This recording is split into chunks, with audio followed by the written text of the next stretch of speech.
Yeah, so.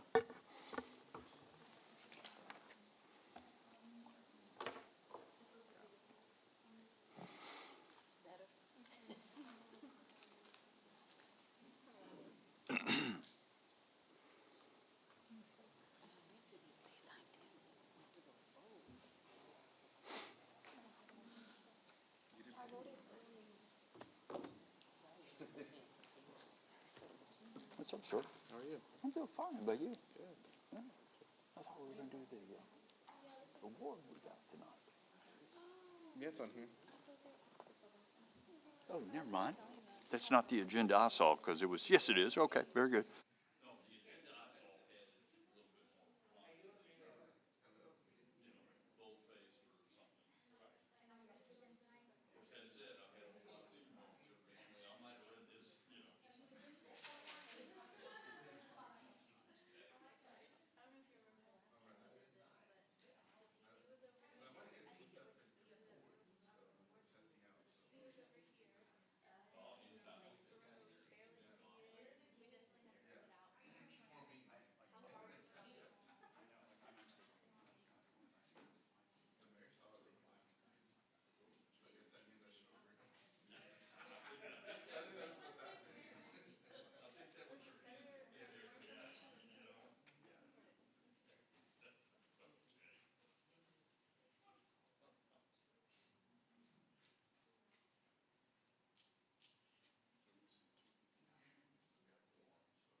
To the board members here after we get through our invocation and pledges. That said, Mr. McWaters, would you be so kind to give us the invocation?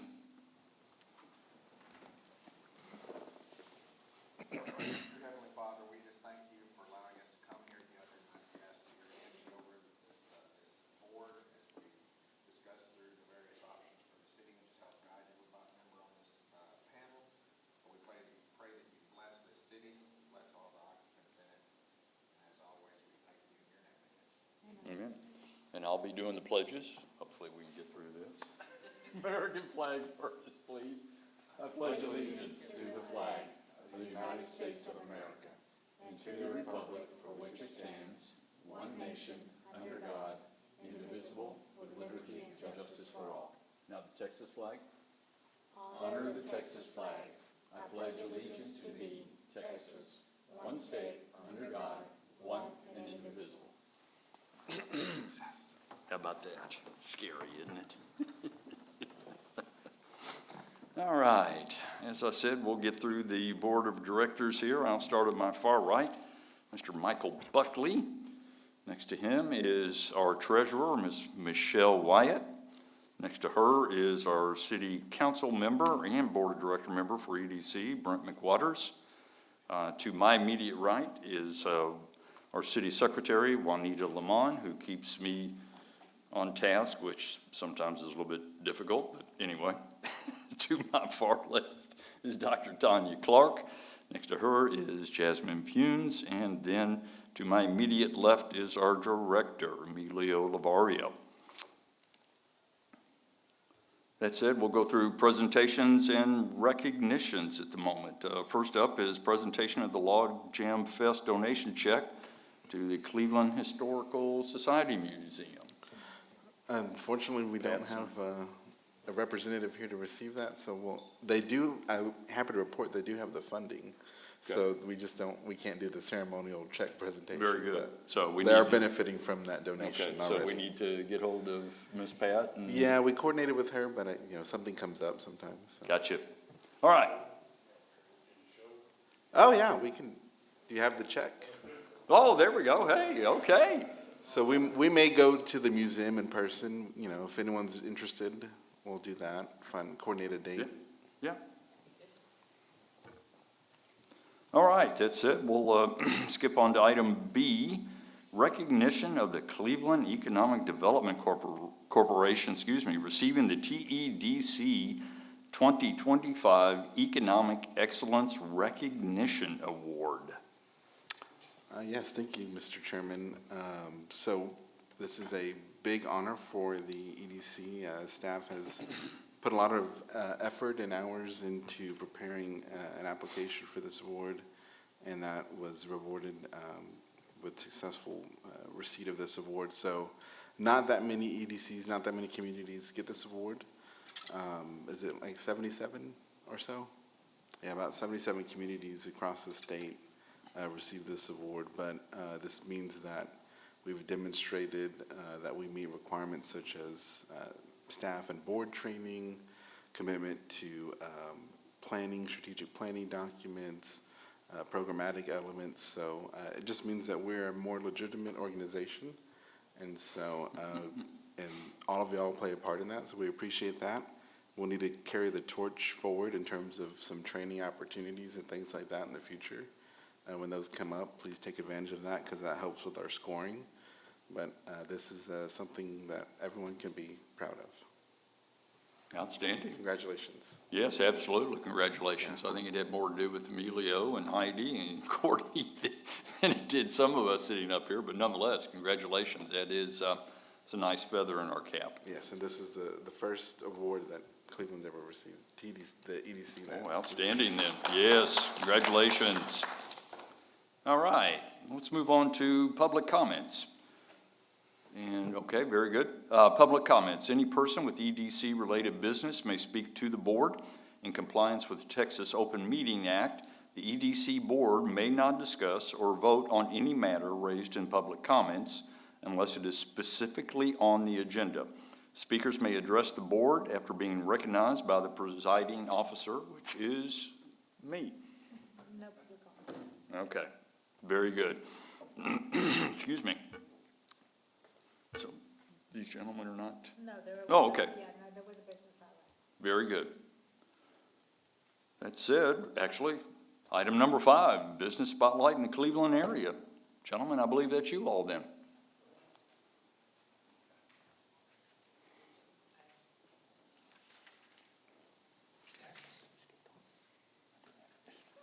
Good afternoon. I just want to introduce myself. I'm Justin Overall, my Vice President, Don Matthews.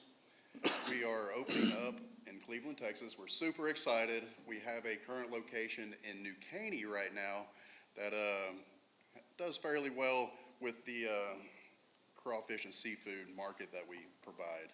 We sell live crawfish. We sell boiled crawfish. We will be opening up directly across from the City Hall. 910 East Houston is the address. We want to really thank the permitting department for expediting this process for us. It's been very painless, and it's been a pleasure to work with you guys so far. We're looking forward to the business relationship that we'll have. I'm going to turn it over to Don here. Basically, we chose Cleveland. We had put a Facebook post out, and it was overwhelming support for Cleveland. So Justin and myself came up here. We drove up and down the roads, looking at signs, looking at, location, and settled across the street here. And we are excited to join the community. For us, crawfish boils are more than just food in the South. It represents a sense of community. And since we've been here just a short time, we've felt a strong presence of community. Whether it's meeting our neighbors at Valvoline or Huntington Bank, grabbing a coffee at Glory and Grind, or going down to the M&D Hardware and grabbing us supplies from Jerry, who set us up with a pro account. It's just been overwhelming support and excitement from everybody we encounter. We want to give a huge shout out to Good Promotions for the signage that they provided in such a timely manner. So with that, I just want to say we're not just opening the doors for business, we're opening tables for community. Very good, thank you. When is estimated opening? This Friday This at Friday noon. at noon. Yes, sir. Okay, very good. Well, thank you very much, guys. We appreciate it, and welcome to Cleveland, I guess, Thank you. then. Thank y'all. Looking forward to it. Thanks very much. I have a question for them. Is this year-round, or will this be seasonal? So, Because I would hate to hold you hostage here. so crawfish is seasonal, of Right. course. I'm actually one of the few restaurants in this area that flies crawfish in from other states Okay. when Louisiana crawfish is not available. So I'll fly them in from other states. It's the same species, the red swamp crawfish. So I can go a little bit longer. I go about 9 months out of the year open with crawfish. During the off season, I usually like to keep my staff working. And so I'll open up with other food items such as blue crab, king crab, other stuff to keep my staff working where I don't have to hire new staff come January. So, Awesome. We are. Thank you so yep, much. thank you. And I'm assuming you guys are available for catering? We are, and we would like to, the shot at, I think, we had talked about buying some live crawfish for the workers here. So if y'all need live, get with me. Very good, very good. Thanks again. All right, that said, I think we're going to jump back up to presentation A. Miss Pat is here, so we will present the Long Gem Fest donation check to the Historical Society Museum. Miss Pat. That's all right. How are you doing this evening? Oh, I'm fine. Good. Yeah, we'll have the board join us in front for a picture. Yeah.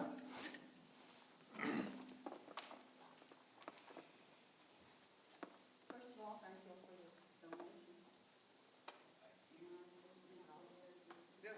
Said all of us, so come on up.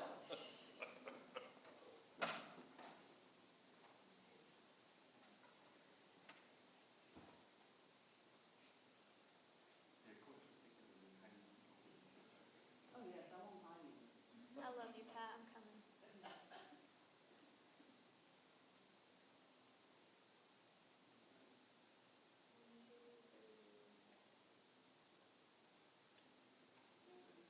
Someone trying out the new image in Marvin station, you were my treasure.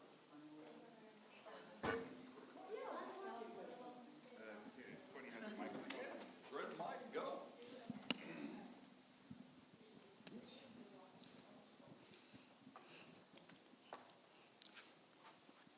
Is somebody watching me somewhere? I just want to thank y'all for the Log Fest, and I hope that some of y'all got to come by my booth and see the old pictures I had. I'm trying to get a little more notice with the the museum these days, and it's going slow, but I'm hoping I can get a little more help. Anyway, thank you for the donation, and still don't have my internet on, but maybe we'll get it soon. And thank you very much. Thank you, Ms. Pat.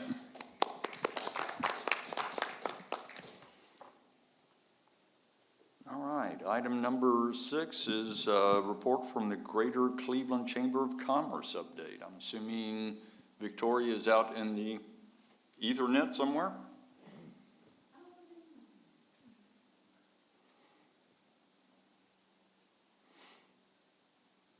I am out here. Can y'all hear me? Yes. We can. Oh, great.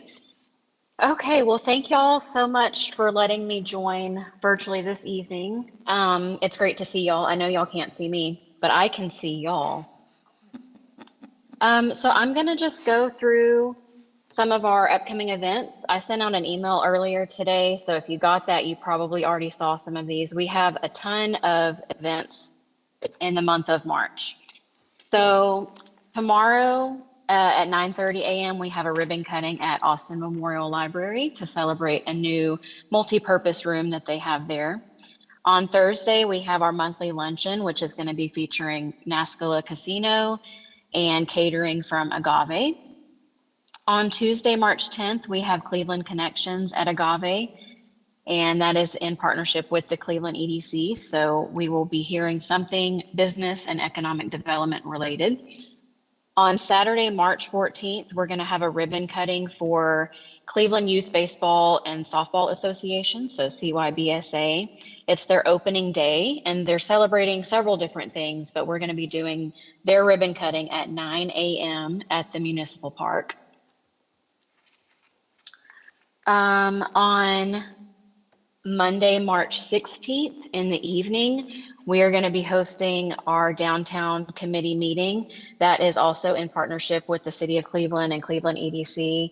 And that just continues the efforts that we started last year in getting our downtown businesses invested in what we're doing downtown, all of the events and stuff that we've got going on. So this is open to all of our downtown business owners and tenants. On Tuesday, March 17th, we have a ribbon cutting at Huntington Bank, which was formerly Veritex Bank, and it's also St. Patrick's Day. And if you've noticed, their new vibe is all green, so that kind of made sense. So if you're coming to that ribbon cutting that day, please wear green. On Friday, March 20th, we have a ribbon cutting at Atlas Home Center, which is located in Splendora, but they obviously serve this area. They just joined this week, so we just got that scheduled today. On Monday, March 23rd, we have a restaurant roundtable that we will be doing at City Hall. This is a new initiative in partnership with the city and EDC to give restaurant owners and operators a voice in the future of our local eateries and events. And we plan on inviting all of those people this week. Emilio can talk more about that if you would like to know more about that. And then we're in the works of scheduling lots of other things, including a ribbon cutting for Artisan Addiction, which just opened in downtown Cleveland, right across from Southside Bank. They're super excited to be open and get that scheduled. This week at our luncheon, we will open registration for Taste of Cleveland, which will be on April 22nd. The theme this year is America's Favorites in honor of America's 250th anniversary this year. And I will end on a personal note that I'm very excited about Overall Crawfish opening in Cleveland and right next door to our office. But it is great to hear the shout outs given to local businesses because that's what we like to hear. So if y'all have any questions, I'm available, but thank y'all so much. Did they join the chamber yet? Not yet, but Who, we're overall? gonna send, we're No, gonna not send them yet. an application. Yes. No pressure, but. We've you been know, watching just- all the progress, Hey. so don't worry. Does anybody have any questions of Victoria?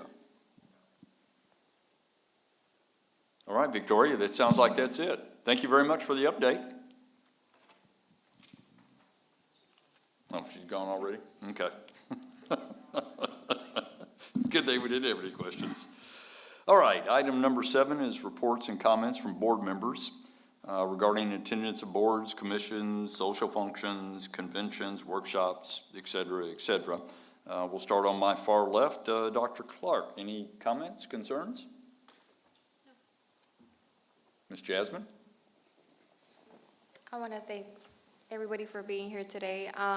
Again, thank you to Overalls, Crawfish Overalls. I'm very excited. I love seafood, so it's good to see new businesses coming our way regularly. Thank you.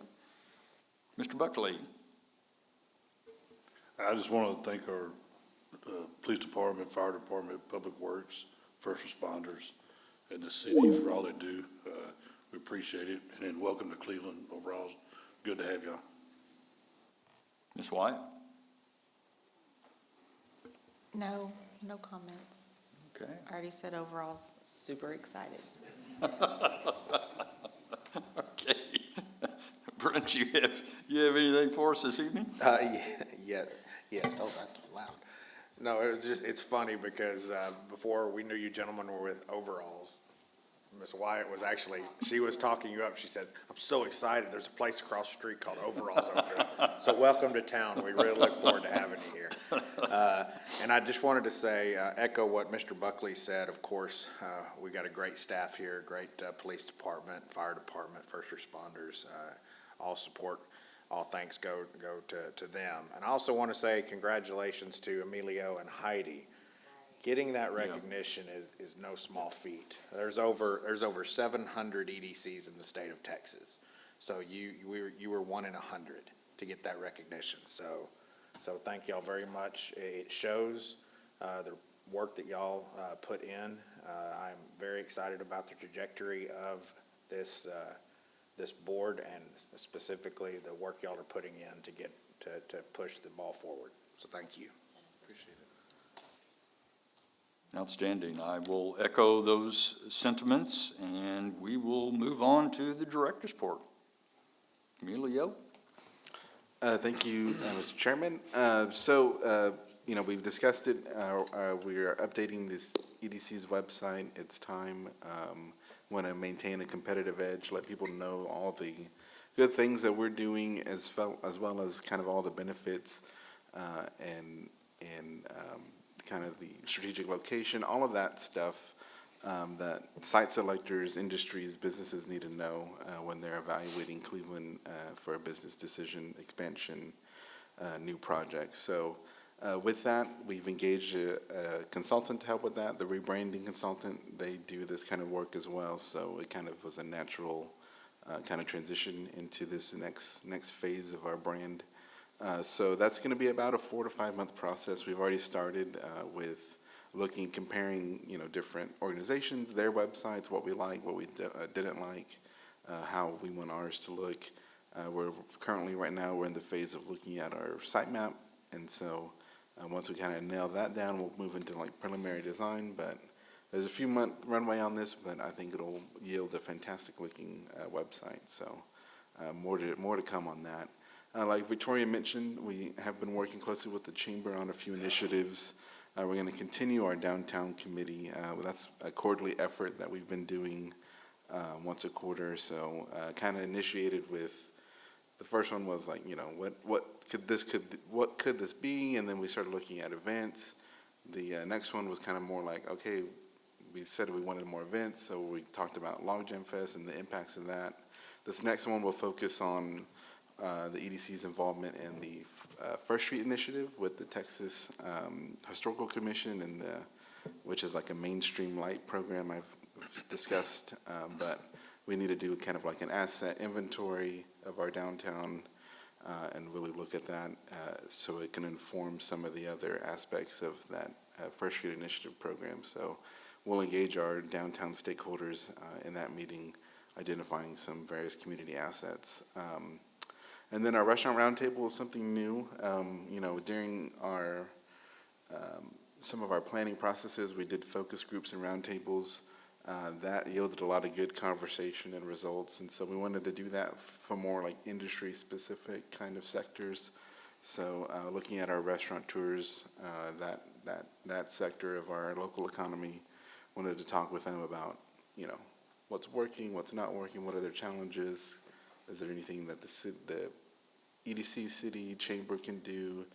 Do we need to bring in some outside consultants to help, look at, general efficiencies and things like that? So that's something that we want to offer to our restaurateurs on maybe a quarterly basis, get together early, mid-morning for some breakfast refreshments, and then kind of just have a roundtable discussion about how we can be of help and just kind of fellowship with other restaurateurs. But other than that, that's all I got. Okay. Thank you. Appreciate that, Emilio. We'll move on to item 9, which is the consent agenda. All consent agenda items are considered routine by the EDC board and will be enacted by one motion. There will be no separate discussion of these items unless a board member requests an item to be removed and considered separately. Item A is the EDC minute meetings from February 3rd of this year, correct? We've got 2025 on there. Item B is the January 2026 financials. Item C is the quarterly investment report from December of last year. Anybody have any questions or concerns about any three of these items? Very good then. Do I have a motion to approve the consent agenda? Make a motion, we approve the consent agenda items A through C. Do I have a second? I'll second it. Very good. All in favor? Motion passes unanimously. On to item number 10, the regular agenda. Item A is conduct EDC board training presented by City Attorney and the Community and Economic Development Director. So, Emilio, Tommy, looks like the floor is yours. Yeah, Tommy's going to give his part of the presentation first. His has more kind of substantive, meaty topics, and then I'll just kind of come in and hopefully speed through my slides. Yeah, and let me know if there's overlap or anything. Because I'm going to burn through this pretty quick. I was joking earlier that I was going to have Juanita set the public comment clock and see if I can beat 3 minutes. I'm certain I can't, because it'd probably take me more 3 minutes just to make the joke about beating 3 minutes. But most of y'all know the high points on this, and I think there's one member who's not here. If they look at anything and they see something they don't understand, don't hesitate to reach out. Most of this stuff is not super complicated. It's just a lot of stuff. So I guess jumping off on to the first slide, if I need to go mobile, I need to get a Bob Barker mic, that you hold down here. Slide number 3, I guess. I guess it was, the next one. Thanks. So just general overview,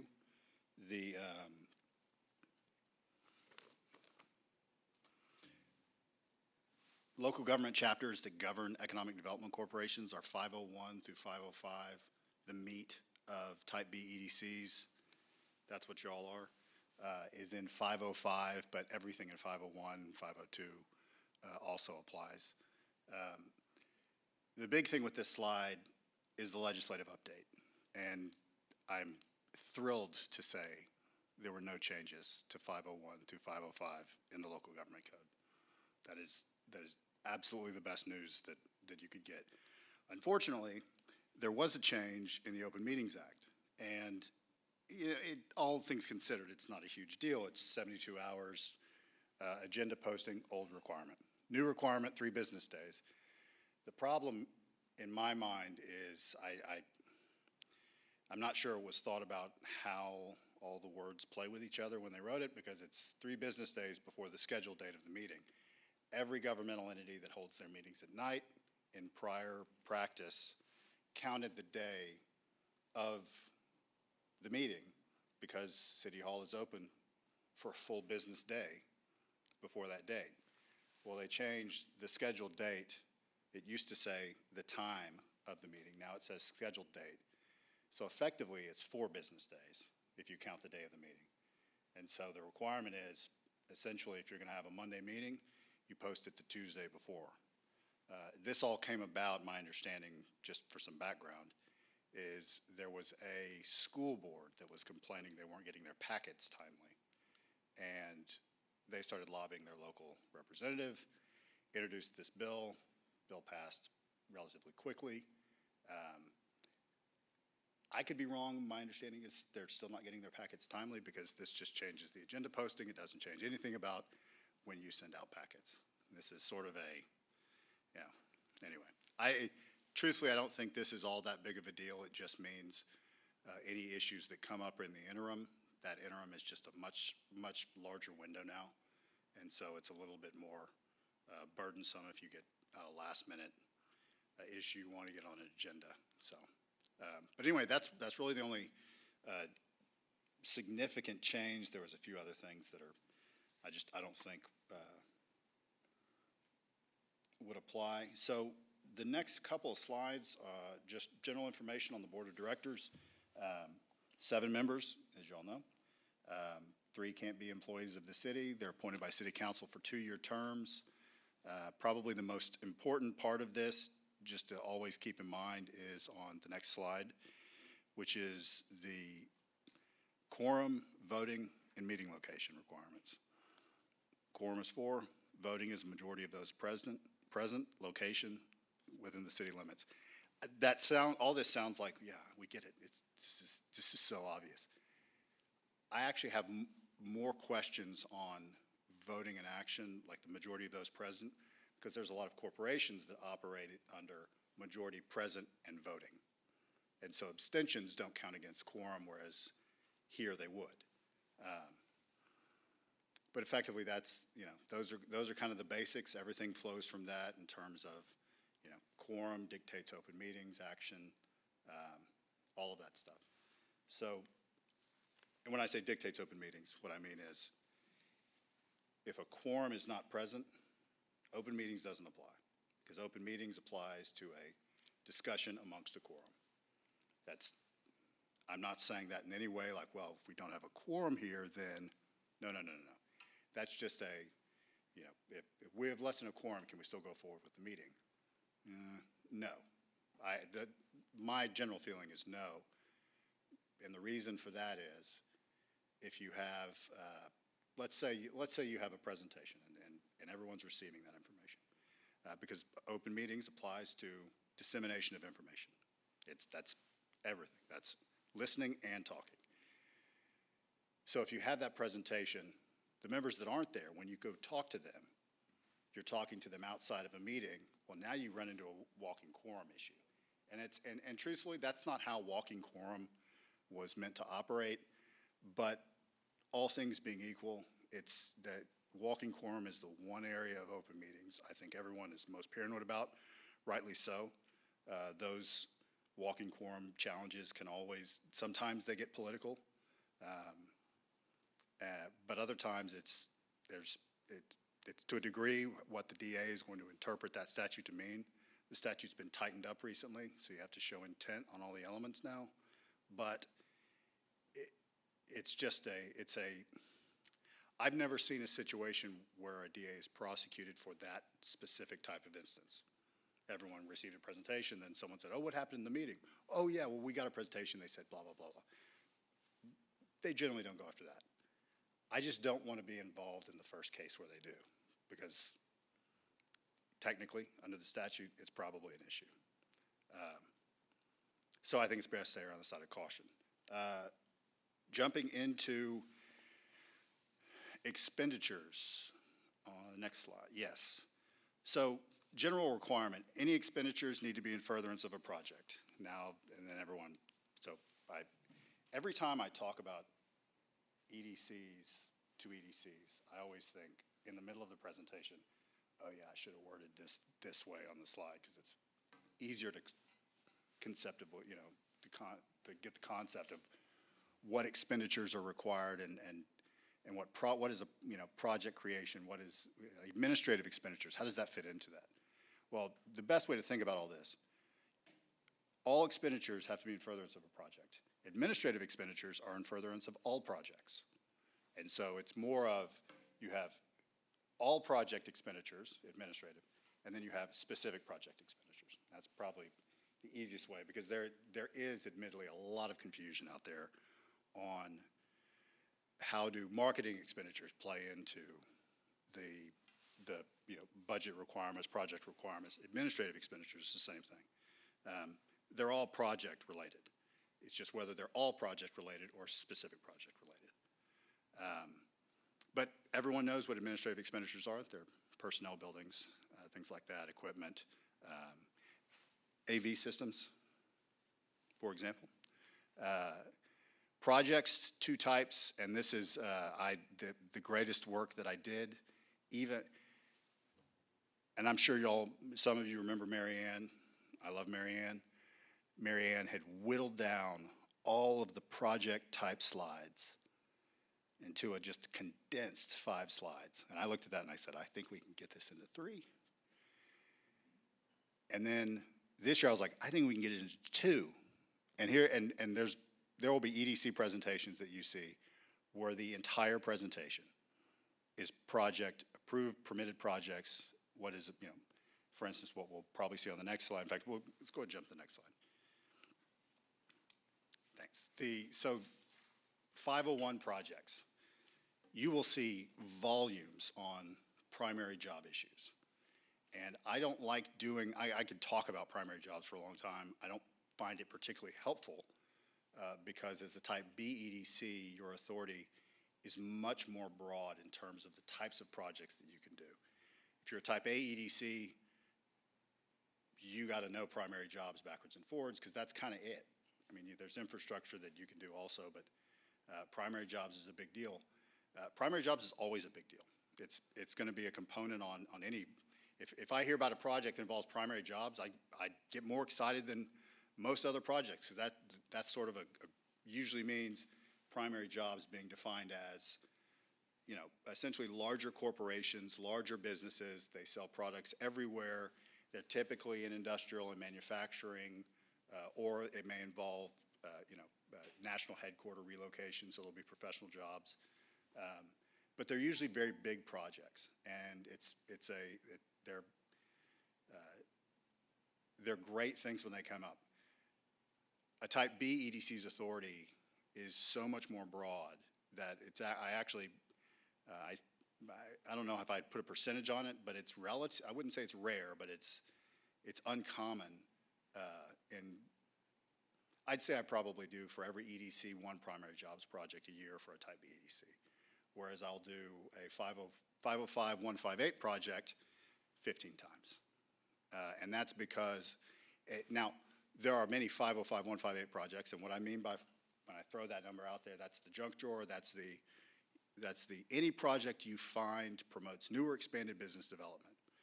And if you're like, well, that sounds pretty broad, it is. It's really broad. It's whatever you find will promote new or expanded business development. The reason that project is used so much is because it's so broad. So there's tons of projects that can fall under, other authority. One project may actually satisfy multiple different authorities for an EDC. I'll still do it as a 505 158 project because it's the most broad. It has a little bit of extra process requirement, but it's a cover-all basis type of deal. But the biggest reason I don't like getting in the weeds on primary jobs, and it's defined under there, it's essentially, there's a bunch of, I can't remember what is in it. It's the National Association of Industry Classification Systems. Yes. Basically, it's primarily industrial manufacturing type of jobs. And that is a whole bunch. That's a huge piece of type A authority, and that's under 505, or that's under 501. If we go to the next slide, 505 projects, these are type B projects. That's everything we just talked about.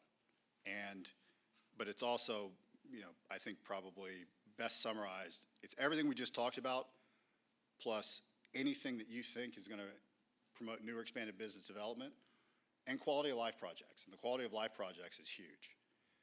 That is parks, that is community facilities. You can also affordable housing, water supply, and ultimately, the reason I don't like to get in the weeds on the primary job stuff before is because the only thing I really ever generally see done by a type B EDC through a 501 project, that's a type A project, is the infrastructure. That's, EDCs can fund infrastructure improvements, road improvements, water line, if you need to run it out to a new development, things like that.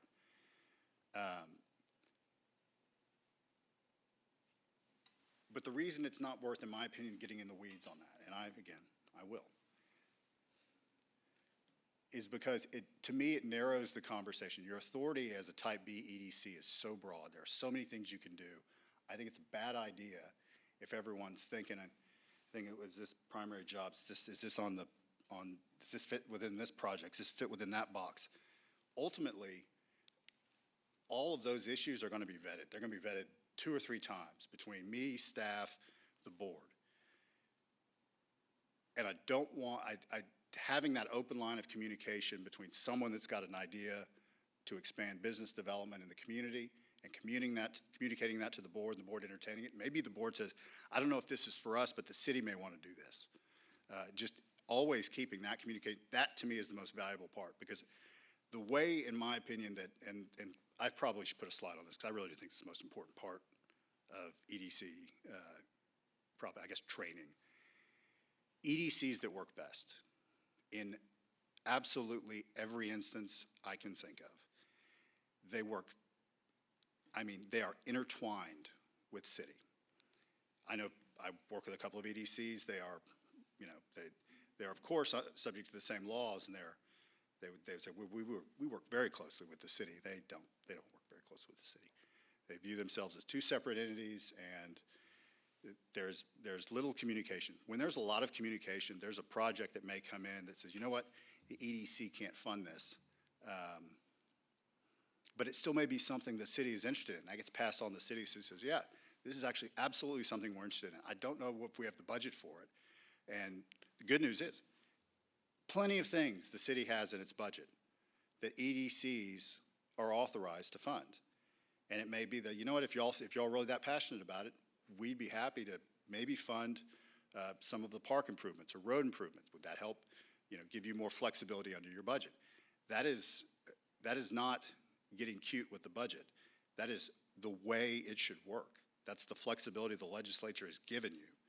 And that's why EDCs in cities that work best, it's synergistic. It amplifies both bodies' abilities, because it just lets you run under 2 independent authorities to get things done. And that's where I just totally went off the rails. I don't know what slide we're on. At least I'm still talking about EDCs, I guess. Project adoption. Let's jump to slide, yes. So this one, and I was looking at this, and I was like, yeah, I like it when I put things on here. I'm like, this is the process. And then I was like, yeah, or it could not be. But when I say or it could not be, no one write that down. That's not what I mean. What I mean is, it doesn't have to happen in that order. So I think this is best practice.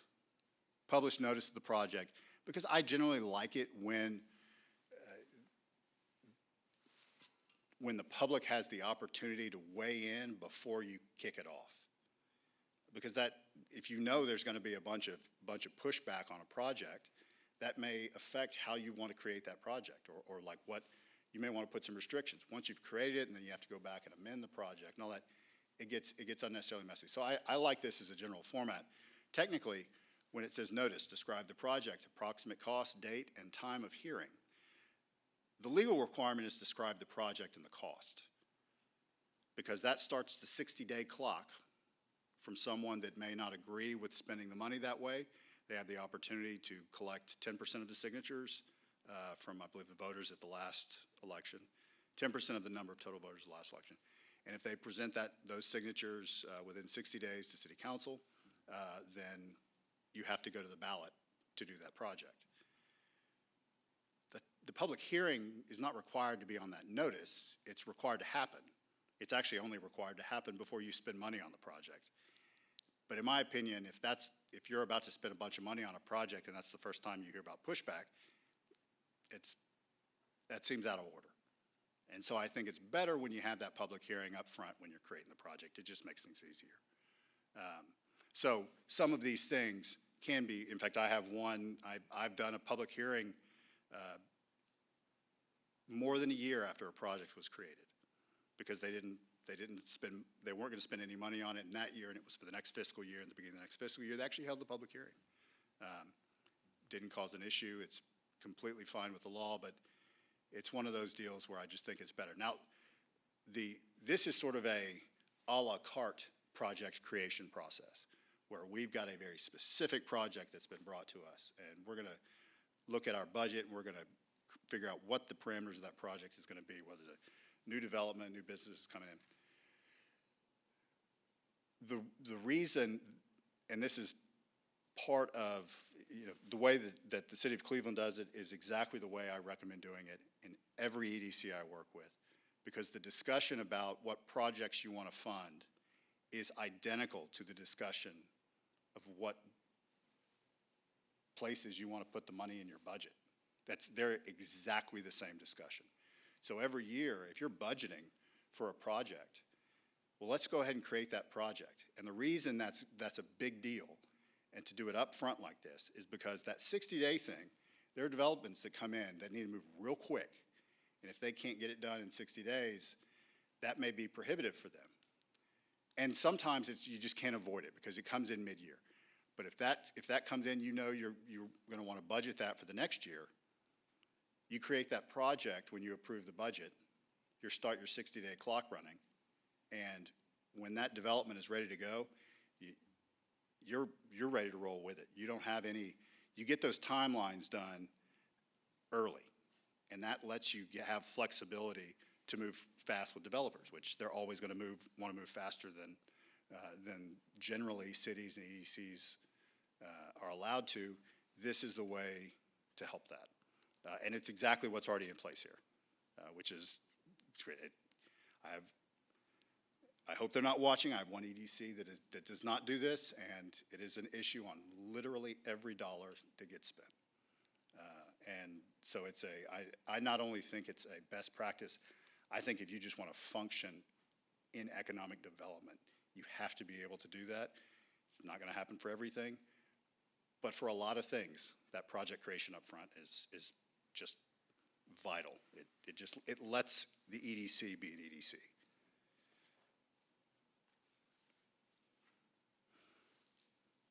All right, the next, maybe let's skip the next slide, go to City Council's role. I'm sure everyone knows the history. I probably rambled through it last time. EDCs were created at a time where there was a lot of contention over whether public funds could be spent. I say contention. I think it was prohibited. Where the public funds could be spent for economic development, yet the legislature wanted to encourage economic development, but it's in the state constitution that they couldn't use public funds for economic development. So the EDCs were initially sort of what if we created these entities that they're separate, they're totally separate from cities. They're like a little bit to do with the city, but not much. Other than like the city council appoints everyone and approves all the projects and all the expenditures and audits it. But other than that, totally separate. AG is recognized, it's a complete fiction. And that was, I think, kind of why, that's the genesis.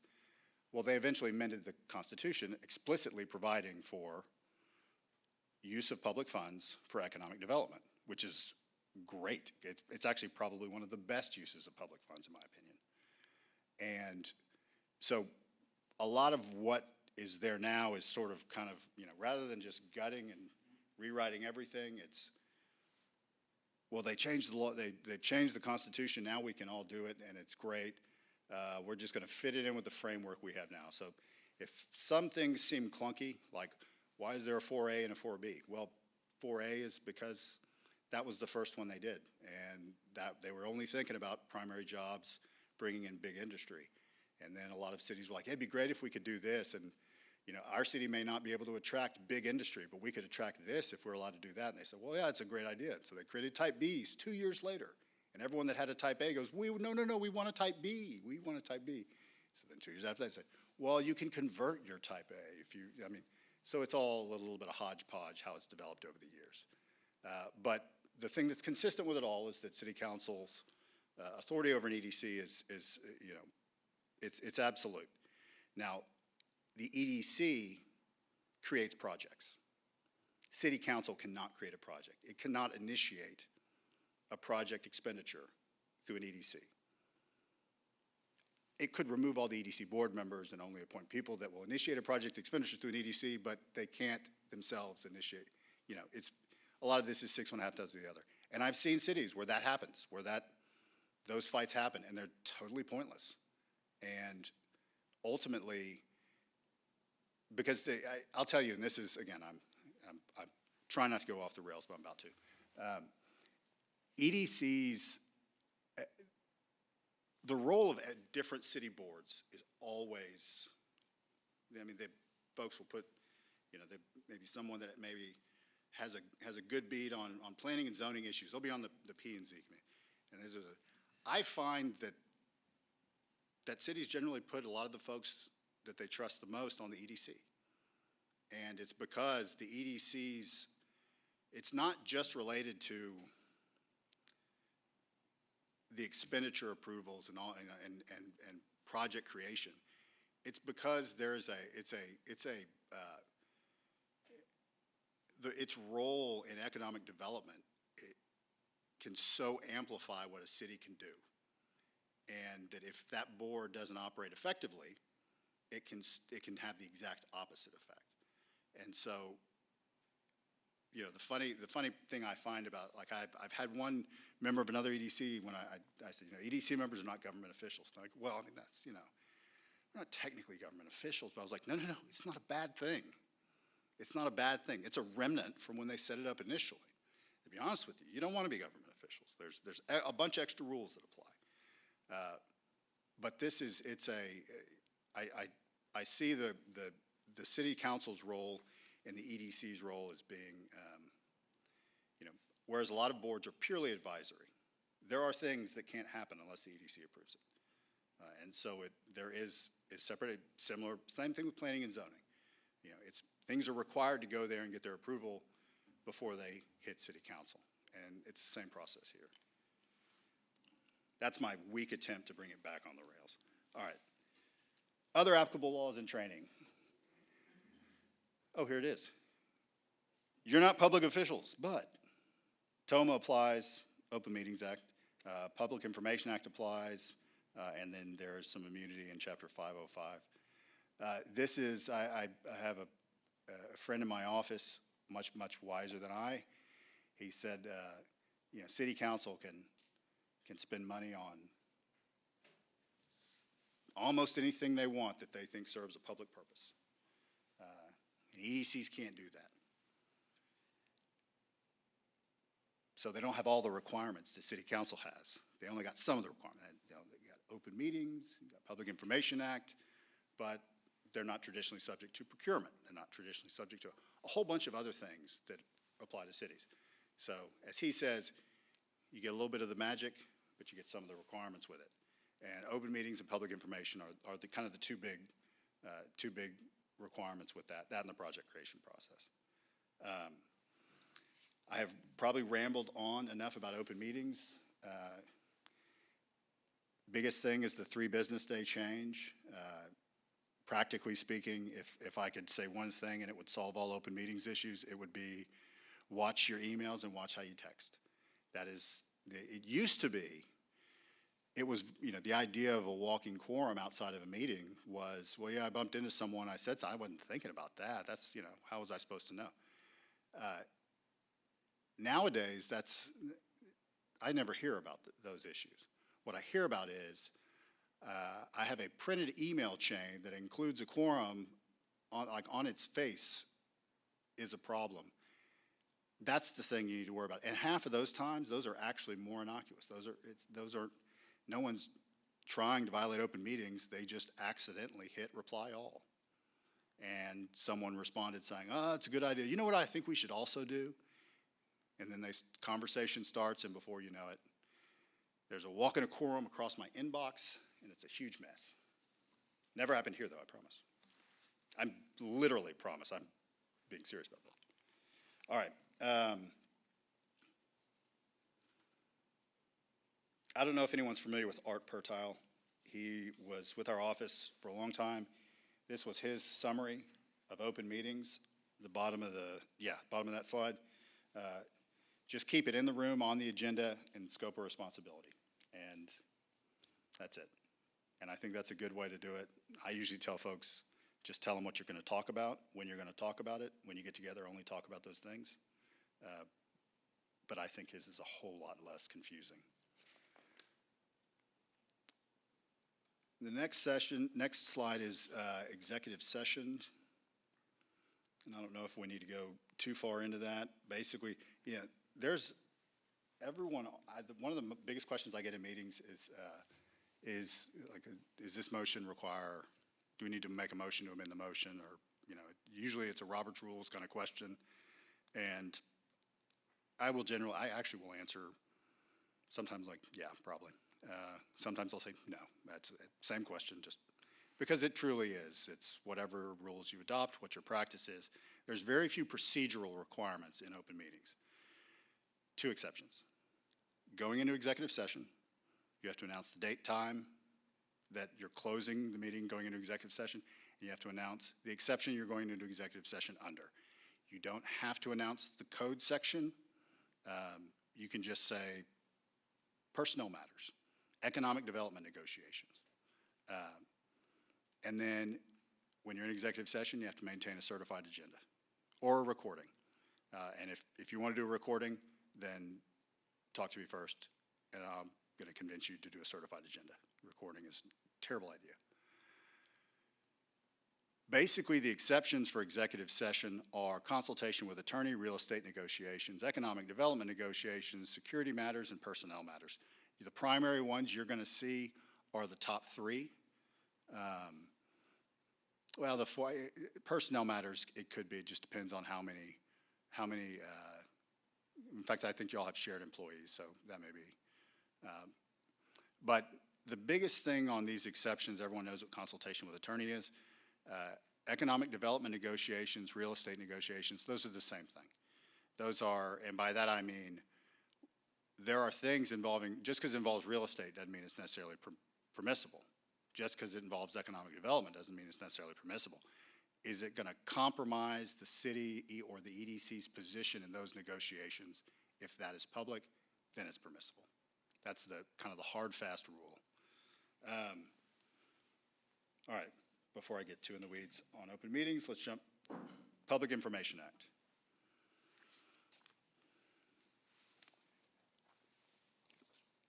Public Information Act is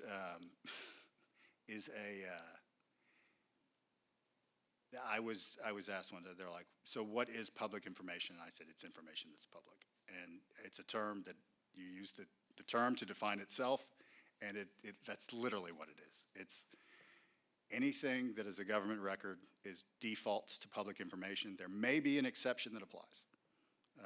There's a lot of exceptions that apply, but the default is it's open. And without getting into the exceptions, because if you thought there are a lot of exceptions for, like, for instance, executive session, the exceptions on the Public Information Act puts that to shame. I mean, there's pages and pages of exceptions under common law that are like. So the biggest thing with public information, whereas open meetings was reply all, text messages, that's where folks get in the most trouble. Public information, keeping those accounts separate, because ultimately it doesn't matter where the communication or the record is. If it's in your personal phone, it's in your personal email, if it's in your public email, public phone, whatever, it's all public regardless of where it is. And now the problem that occurs is if it's in one of those places and someone has to go look for that information, well, how do they verify there's nothing else in there? And that's where things get real sticky. So it's best practice is to keep those accounts separate the best you can. It applies to social media accounts, all your email accounts, even that Hotmail account you don't check anymore. I checked mine last week. It's been deleting stuff for a very long time. So,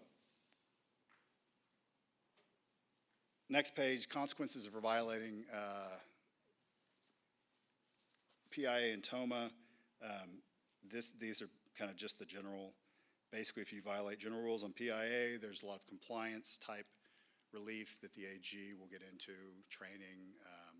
They can, if you just outright refuse to do it, they'll just file a lawsuit where the court says you have to do it. TOMA, the biggest thing with open meetings is there's 2 levels of violations. And this is why, in my opinion, and this is why I kind of harp on it, because it's a different animal than most other things. Whereas there's a lot of compliance violations with PIA, and certainly releasing confidential information could be an issue. There is what's called civil remedies under open meetings, and that's you did it wrong, so the act is voidable. Now, that doesn't mean you can't do it, just means you have to have another meeting, properly noticed, item on the agenda, and to ratify it or approve it again. But then there's certain other things under TOMA, and it's not the things folks think, where it can result in criminal violations. Walking quorum, for instance. That's one of them. There's criminal penalties attached to walking quorum. And frankly, I don't know anyone, and I said this, I'm sure I said this last time, I said this at every, I think I've said this at every TOMA presentation I've ever given. I don't know anyone, I mean, I could list out all of the fine no more than, or X number of days in jail, potential punishments, and I don't know that it would make a lick of difference, because I don't know any public official that wouldn't gladly pay 10 times that fine amount to not have that news story run in the first place. The fine is inconsequential. The jail time is inconsequential. Just the allegation will sink everything. And so that's why it's so important to err on the side of caution with open meetings. But anyway, that's kind of the general information, slide provided, not a threat. I know everyone thinks they're like, oh, you're putting the consequences on there. Conflicts of interest, last slide. We're almost there, folks. This is super easy.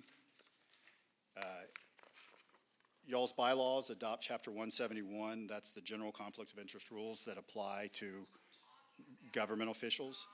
But EDCs are not generally required to follow 171. Y'all are going above and beyond to do so. That's good.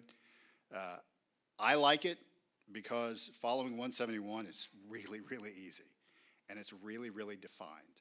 Following nonprofit conflict of interest rules is really, really vague and much, much less defined.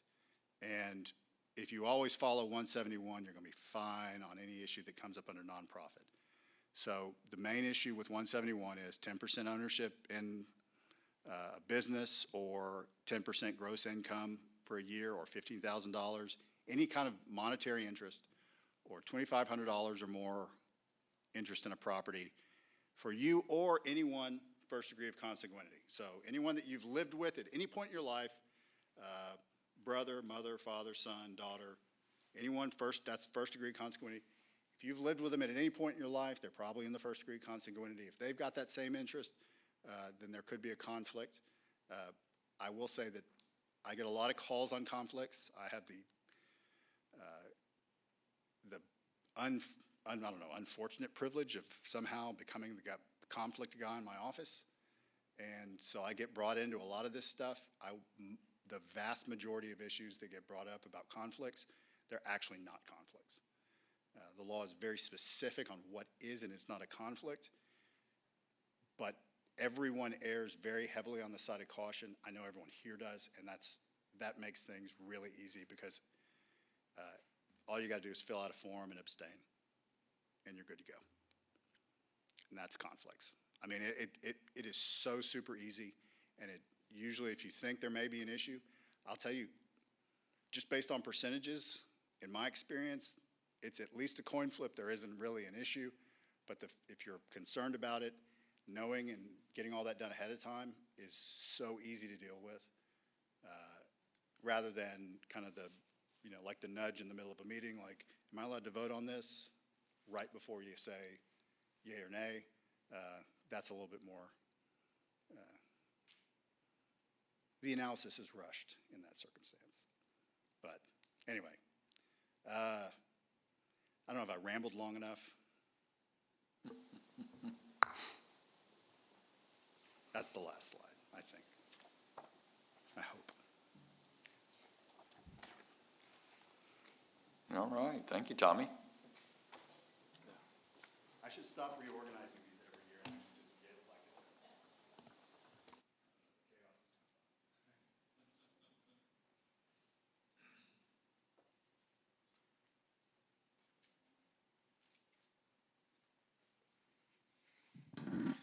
Okay, I have a few slides, just like 6 really high level stuff, but Tommy did a very good job going through kind of the legal statutory provisions of what governs and dictates the functions and activities of the EDC.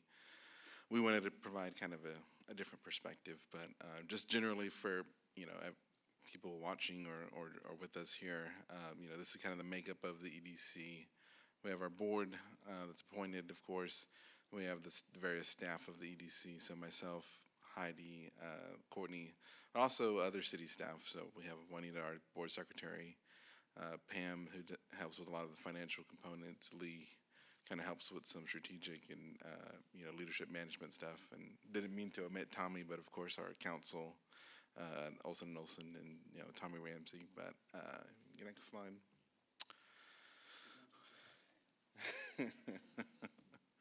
This is kind of just like an overview of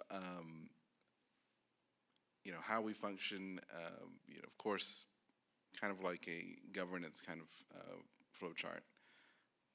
We're all beholden to the community, citizenry, arguably the sales taxpayer. That y'all are all appointed by council. Council also appoints city manager. I'm kind of in this area of I'm the corporation administrator, but I'm also a director of a department head department, and I am the community and economic development director, oversee a few different departments. And so, but one of my primary functions is to liaise with the EDC board and carry out the functions of the Economic Development Corporation. So I like to put things in different buckets. So these are our 6 or so buckets that we have. Of course, business retention and expansion. Functions that we do there are this BRE Blitz program that we're about to deploy this spring. We do business visits with small businesses, area businesses, kind of understand what they're going through, how we can be of assistance, connect them with different resources, of course. We kind of participate in infrastructure planning discussions. We're always at our DRC meetings, pre-development meetings that we have with developers, seeing if we can connect dots there, how we can be of assistance. Of course, I wear the different hat sometimes in those meetings as far as planning, zoning, permitting. But Heidi's also there with us to kind of look at an economic lens on things. We have our marketing and recruitment efforts, whether that be industrial recruitment or retail attraction. But we kind of covered a lot of this ground during the annual report. But we respond to a lot of RFIs from the state and regional partners. We deal with site selection kind of information, so demographics, the various sites in Cleveland that are available. So we have to talk with brokers and realtors a lot of the times, relate that information back to a company that's interested. We break some news here. We're going to be welcoming a foreign kind of company here in the next week or so to look and visit a site that we submitted back in December. And so those are things that go into industrial recruitment. We have a lead generation business development consultant that we work with. And so we set up meetings in different markets, talk to site selectors and brokers, developers in those markets. We kind of send out lead generation emails to different industries in our that we've identified in our target industry analysis. As far as retail attraction, we manage and oversee a consultant that helps us on that front. We attend retail trade shows, try to market different retail sites in Cleveland. We serve as a data clearinghouse. A lot of people call us; they don't know who else to call, but they want to have get again demographic information. Can you connect me with this? What about your workforce? What does that look like? What is the average wages? So we deal with a lot of those odds and end things. Marketing promotions. Courtney helps craft marketing strategy, and a lot of that came through with the rebranding. That was essentially marketing strategy in itself. How do we raise the profile of Cleveland and tell our story better? So we're carrying on that work. Of course, that goes into the website update that we're doing now, and then some of our social media that we're rolling out in terms of our EDC Facebook and LinkedIn. So lots of things happening with marketing and recruitment, of course. Workforce development, we don't, admittedly, we don't do a lot ourselves, but what we do is we kind of coordinate and convene with different stakeholders. whether that be the school districts or the workforce boards. So the Workforce Solutions Office here, we've actually been heavily engaged with them for the past few weeks in terms of a career task force that they've initiated. And so we participate in some meetings in Dayton, Liberty, with other county-wide officials and other EDCs in cities, just to schools, to see how we can collaborate and kind of gear up our workforce in terms of, the school programs, CTE, things like that, to position us to attract some top-tier industry. And then again, working with our local CTE programs, whether that be the scholarships, they were kind of instrumental in our target industry analysis in terms of what industries can we accommodate with the types of curriculum we have in school. Another bucket is strategic planning, and a lot of different things fall into that, but basically many planning efforts that we've undertaken. So the target industry analysis, of course, the wayfinding master plan that we recently approved and that we're now implementing. While it's still old, I believe the EDC was involved with the downtown master plan of 2004, so we're going to be hopefully looking to update that soon, and certainly utilizing that involvement in the First Street Initiative. Capital improvement planning, we've been really involved with the city and Blau Engineering, looking at capital improvement planning and the impact fee assessments that the city is considering here recently. We develop and help negotiate craft incentives with developers, and that kind of ties into public-private partnerships. How do we leverage private development to, yield positive impacts and get amenities for the community? That's what public-private partnerships are all about. We do a substantial amount of work in small business development, entrepreneurship. Looks like I didn't update some of those bullet points, but nonetheless, we help them kind of navigate the development process. We have a few different events for them throughout the year, some trainings, opportunities. We work closely with the chamber, try to link small businesses that come to us, whether for permitting or resource kind of orientation, direct them to the chamber for membership and explore all those benefits. We also have a business improvement grant that we kind of shepherd them through. They can receive some benefits in terms incentives to modify and improve their buildings. And then the last bucket is quality of life in place. So, the EDC investing in parks improvements, beautification projects, all the holiday decor that the staff oversaw recently, implemented in the downtown area, our downtown redevelopment efforts, First Street Initiative, festivals and events like the Log Jam Fest and Cocoa Crawl, and general placemaking things that we want to look at in terms of activating different sites in downtown, maybe through some acquisition. And then, again, implementing our wayfinding and our gateway signage master plan. So those are the buckets that we like to look at. As you can see, kind of in y'all's role, kind of articulated off to the right, y'all serve as kind of the policy decision-making, branch of this tree. So you have oversight over the budget, like Tommy said, the projects, different grants and programs, policy.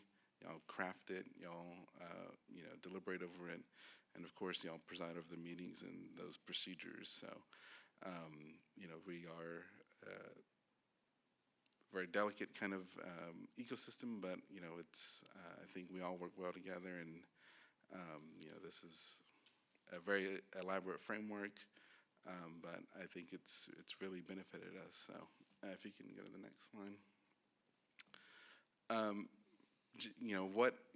What economic development is, just kind of distilling it down.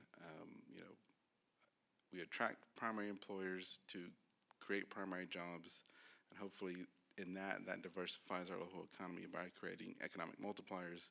You have people here that they come here because of job opportunities, they buy homes, maybe they support other businesses, opens the door for other retailers to come in, and small businesses to open, and overall we're enhancing the quality of life for the community by, with all the new resources we have from tax base, we're able to do quality of life improvements, and so it's like a domino effect is how I like to best describe it. All these things kind of line up in sequence, and all the dominoes fall in place. Next slide, please. Tommy covered this earlier, but like we talked about primary jobs because it's, it's mentioned in the statutes. What is that? Again, he kind of nailed it. It's primary jobs. Those usually manufacturing, professional services, so, engineers, medical field, that type of thing. Those that work in distribution, logistics, a lot of the stuff that's identified in our target industry analysis. And then non-primary jobs are usually results of the byproducts of some of the other economic development things that we do, but more retail type oriented jobs. Next slide. And so, economic development's a team sport. We kind of covered this in our annual report, but we work with a lot of different organizations and entities to pull off all of our successes and wins. So just want to acknowledge them. The city, Chamber, Liberty County, the ISDs, the Greater Houston Partnership, the Governor's Office, the Small Business Development Centers, the Small Business Administration, the TEDC, the Houston Galveston Area Council, Workforce Solutions has been really great to work with recently, and the Historical Commission, and we're probably missing a few others too, but it's a team sport, and we all perform our best when we're working together as a team, of course. And I think the final slide, and I just kind of want to end on a note of why the work of the EDC matters. And so kind of just, you saw kind of what we do, but now this is like, why does it actually matter? We assemble the right team players. We always collaborate in the best interest of the community to guide growth and to attract all this investment. We want to drive the diversification of our local economy. We want to direct the economic destiny of Cleveland. We don't want that to be dictated for us. We want to help maintain Cleveland's competitive edge and compete for investment. It is a competition. We have to compete with other markets, sometimes other states, and across the globe. So that's why all of this work matters. But I think it's been a long evening of training. Thanks for y'all's patience and attention. And with that, that's all I have. So, any questions about anything from me or Tommy? Great, excellent. Thank y'all. Thank you, Emilio. Thank you, Tommy. Appreciate the information.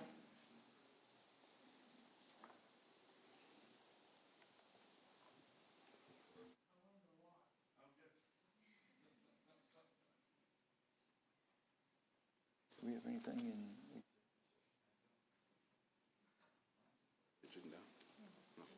Okay. Well, since we have nothing to discuss in executive session, it looks like this meeting can stand adjourned at 7:20. We stand adjourned. Good evening, everyone.